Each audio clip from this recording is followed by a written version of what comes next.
E continuando a nossa leitura do livro de Gênesis, hoje nós vamos ler Gênesis capítulo 27. Nós vamos ver porque Deus não é o Deus de Abraão, Isaque e Esaú.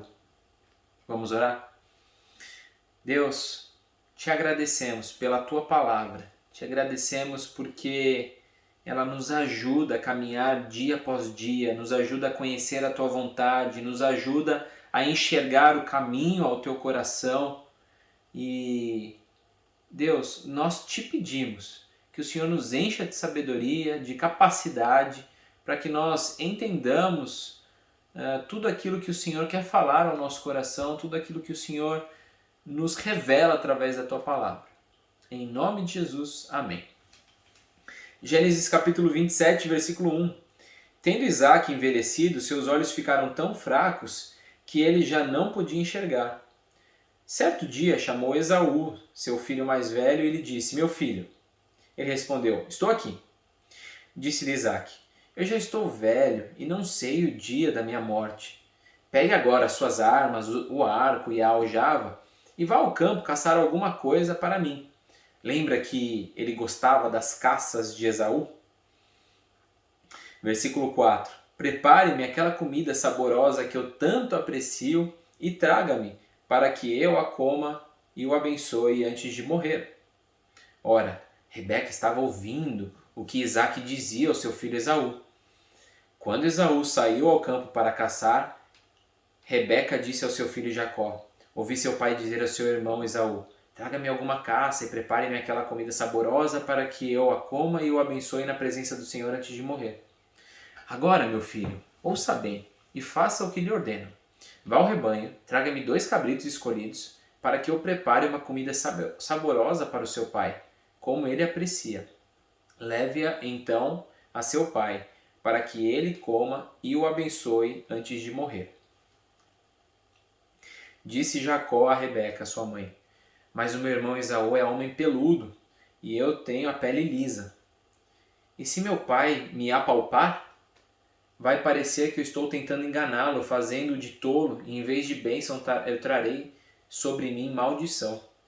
Disse-lhe a sua mãe: Caia sobre mim a maldição, meu filho. Faça apenas o que eu digo. Vá e traga-os para mim. Então ele foi, apanhou-os e trouxe a sua mãe, que preparou uma comida saborosa, como seu pai apreciava. Rebeca pegou as melhores roupas de Esaú, seu filho mais velho, roupas que tinha em casa, e colocou-as em Jacó, seu filho mais novo.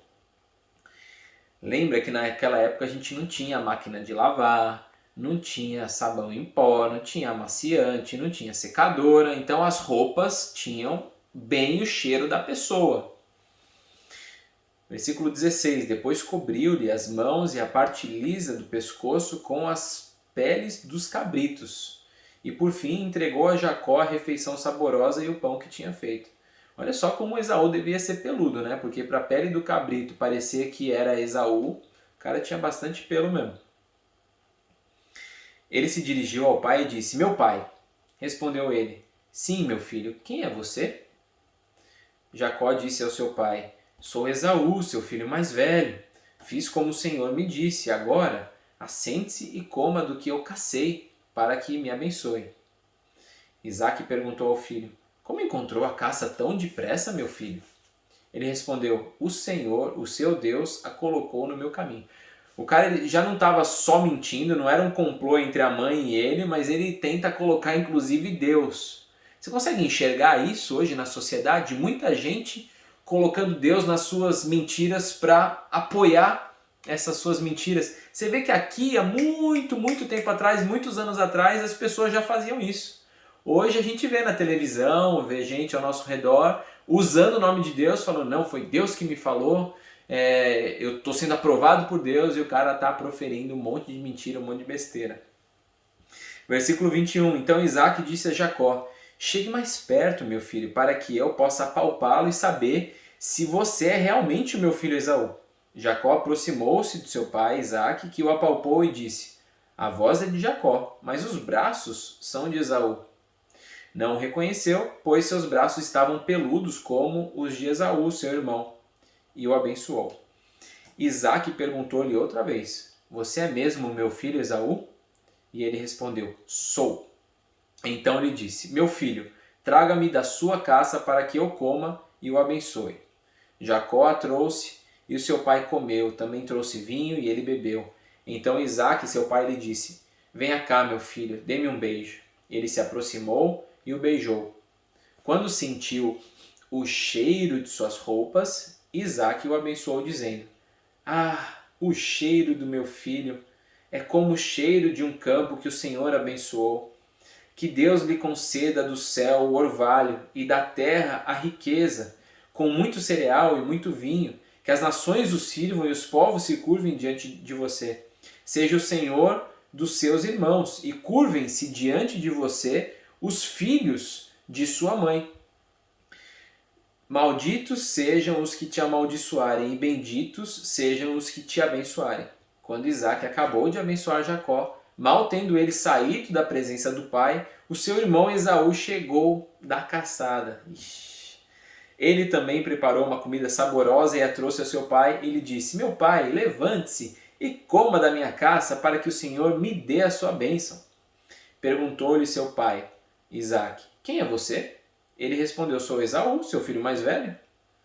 Profundamente abalado, Isaque começou a tremer muito e disse, quem então apanhou a caça e a trouxe para mim?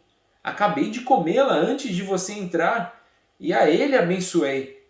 E abençoado ele será. Quando Esaú ouviu as palavras de seu pai, deu um forte grito, cheio de amargura, e implorou ao pai, abençoe também a mim, meu pai. Mas ele respondeu, seu irmão chegou astutamente e recebeu a bênção que pertencia a você. E disse Esaú, não é com razão que seu nome é Jacó, ou seja, enganador? Já é a segunda vez que ele me engana. Primeiro tomou o meu direito de filho mais velho e agora recebeu a minha bênção. Então perguntou ao pai, o Senhor não reservou nenhuma bênção para mim? Isaque respondeu a Esaú, eu o constituí senhor sobre você, o Jacó, e a todos os seus parentes tornei servos dele. A ele supri de cereal e de vinho. Que é que eu poderia fazer por você, meu filho? Ou seja, já esgotei as bênçãos. O que sobrou para você, Esaú? Esaú pediu ao pai, meu pai, o Senhor tem apenas uma bênção? Abençoe-me também, meu pai. Então chorou Esaú em alta voz. Isaque, seu pai, respondeu-lhe, a sua habitação será longe das terras férteis, distante do orvalho que desce do céu. Você viverá por sua espada e servirá ao seu irmão. Mas quando você não suportar mais, arrancará do pescoço o jugo.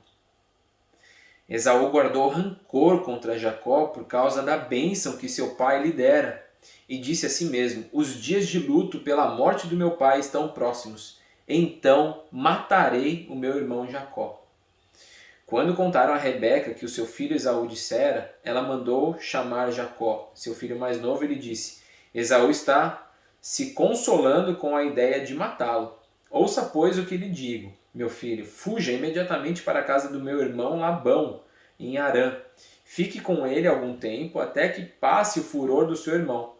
Quando seu irmão não estiver mais irado contra você e esquecer o que você lhe fez, mandarei buscá-lo. Por que perderia eu vocês dois no mesmo dia? Então Rebeca disse a Isaque, estou desgostosa da vida por causa dessas mulheres hititas. Se Jacó escolher esposa entre as mulheres dessa terra, entre mulheres hititas como estas, perderei a razão de viver. E a reflexão que eu gostaria de trazer hoje é justamente essa incapacidade de Esaú de enxergar sua parcela de culpa nisso que aconteceu com ele. Se a gente bem se lembrar, Esaú abriu mão do seu direito de filho mais velho, da sua primogenitura, porque ele queria atender a um desejo pontual ali do momento, e ele acaba entregando coisas maiores por coisas menores. Lembra que a gente fez essa reflexão? E agora ele vai dizer no versículo 36, já é a segunda vez que ele me engana. primeiro tomou o meu direito de filho mais velho e agora recebeu a minha bênção. Ele está dizendo assim, o Jacó tomou o meu direito de filho mais velho. Na verdade, foi Esaú que entregou. Ele negociou. Jacó não foi lá e tomou dele. Então nós temos dois extremos nesse tipo de situação. Às vezes a gente se culpa por tudo e às vezes a gente se isenta de tudo. E a gente precisa enxergar, às vezes, a nossa parcela de culpa nas situações também. E muitas das vezes a gente não consegue enxergar qual é a nossa parcela de culpa. Nesse momento a gente precisa ter um amigo próximo, alguém chegado, alguém com a coragem suficiente ou alguém que seja amigo o suficiente para nos dizer aquilo que nós precisamos ouvir naquele momento e que não simplesmente passe a mão na nossa cabeça e diga, realmente nessa situação você vacilou. E que a gente consiga enxergar a nossa parcela de culpa também nas situações. Às vezes você não vai ter culpa de nada. E com certeza você não vai ter culpa de tudo em todas as situações. Mas em muitas das situações que acontecem na nossa vida nós temos parcela de culpa. E a nossa tendência é se esquivar e inclusive botar a culpa nos outros. Que Deus abra os nossos olhos, coloque pessoas de confiança ao nosso redor, amigos de verdade, e que a gente tenha a coragem de enxergar os nossos próprios erros. Assim como Esaú não enxergou, que a gente possa enxergar. Vamos orar? Deus, nós te agradecemos porque podemos aprender com a tua palavra. Esaú tinha tudo para estar citado nessa citação que a gente vai ver ao longo da Bíblia toda, é o Deus de Abraão, Isaac e Esaú. E nesse momento a bênção do pai vai toda para Jacó.